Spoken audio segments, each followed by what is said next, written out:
Kitalo nnyo nnyini ddala amawulire agenda ku si malungi yadde. Isma Olaxes jjajja Ichuli akubiddwa amasasi agamujje mu bulamu bw'ensi era we twogerera ezimu ku mbuyaga ezikunta.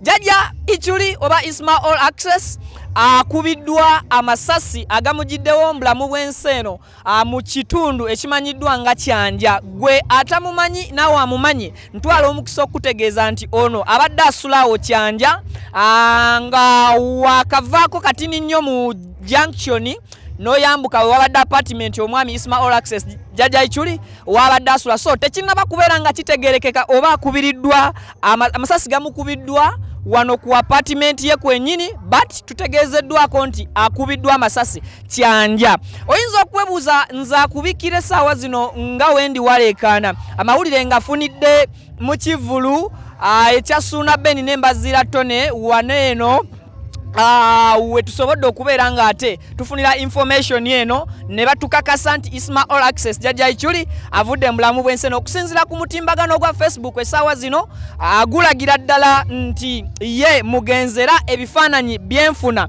YouTube tegenda kuŋŋanya bibalaga olw'omusaayi omungi. Jo mbasaba obazoomingireko ko katono nnyo ku kifaananyi kino munansonyiwa sikibateeredde ku screen olwe bitala tokimalaayo nnyo.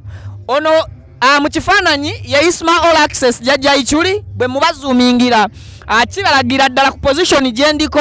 Guno gwe mutima side zeno microphone munzikirize njiteekako side za wano wano ye part eno eya Isma Olaxes bw'obanga nkunyonnyodde bulungi kizoominge out. Bwe wetegereza this side we wali omutima gw'omuntu we wano amasasi we gakutte ku kifaananyi ekisooka. Kino kifaananyi kyakubiri ng'amaze okubeera ng'ate agwa wansi. So Isma Olaxes kitalo nnyo nnyini ddala omwoyo gw'omugenzi Mukama ate oba oliawo aguwummuze mirembe. Investigations I think zigenda kubeera nga zitandika era ne information. Isma Olaxes jjajja Ichuli blogger era ng'ono abadde yeesimbye nawo ku bwa pulezidenti w'aba bloggers mu Uganda akubiddwa amasasi era afudde. Viki exclusive ya YouTube channel okwali tugenda kubeera nga tukutuusaako byonna ebigenda ogenda maaso n'okuba nga bizuuka okosaako n'okutuukira ddala Ekyanja atusobole okunoonyereza okunoonyereza mu nsonyi wako sikagenderedde atusobole okufuna ekituufu. Bamukubye essaawa meka ne bulagira ddala budde bwa kiro. So ebisingako kaawo tugenda maaso n'okubeera nga tubikuwa. Bukedde TV evuddeyo nayo nebeera ng'ewanika ku mutimbagano gwayo gwa Facebook n'ebika n'ekakasa ng'egamba nti posti yaabwe eri luddawa wano eya Bukedde TV. Bukedde TV etaddeyo ng'egamba kitalo nnyo Isma Olaxes afiiriddewo.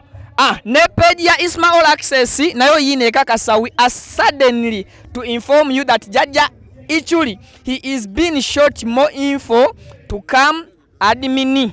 So kati omuntu operating channel ye agambye nti akubiddwa amasasi agenda kubeera nga ajja atutegeeza ebisingawo naye nga yo Bukedde TV emaze okukakasa nti mugenzi oh my god come in mama kikambwe kiri ku internet wenjogerera byebyo ebisingako kaawo.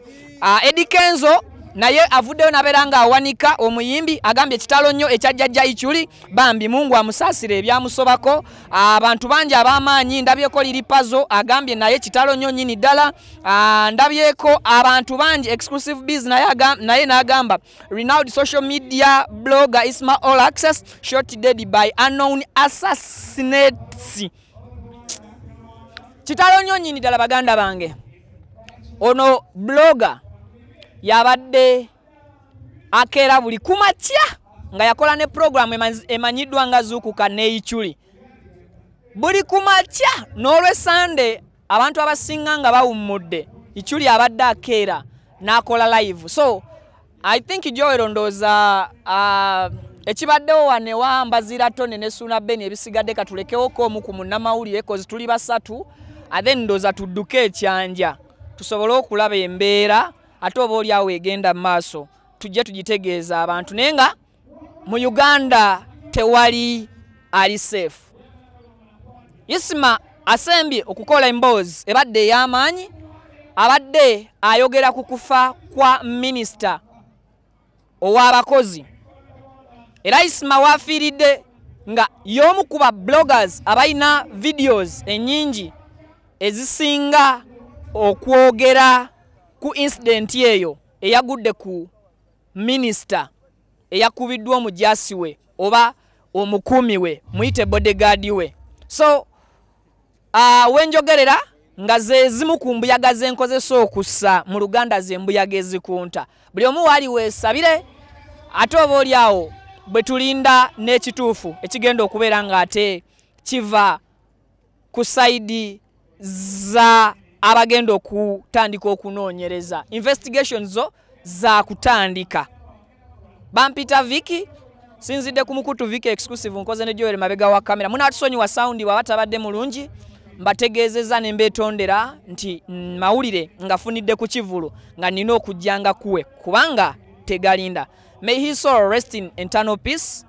Mukama amusonyiwe mu ebyo ebyamusobako ate oba oli awo n'ekitangaala jjajja Ichuli Isma Olaxes kikwakire afudde talina mwana era nga abasinga mubadde mumulangira nti alimba ajja kuzaala nga n'omu ne yasembayo okumukola mu trendi ey'amaanyi yali amanyiddwa nga Madubala n'akola kaskiti oba ka comedy ng'agamba nti alimba azaala atya buvunaanyizibwa. So bambi ku myaka gye okusukira ddala mu 3+ afudde talina mwana nga n'ensonga abadde ng'agiwa lwaki tazaala. Sirina bingi bya kubagamba okujjako okugamba nti tusabirigane mbajjeeko engalo.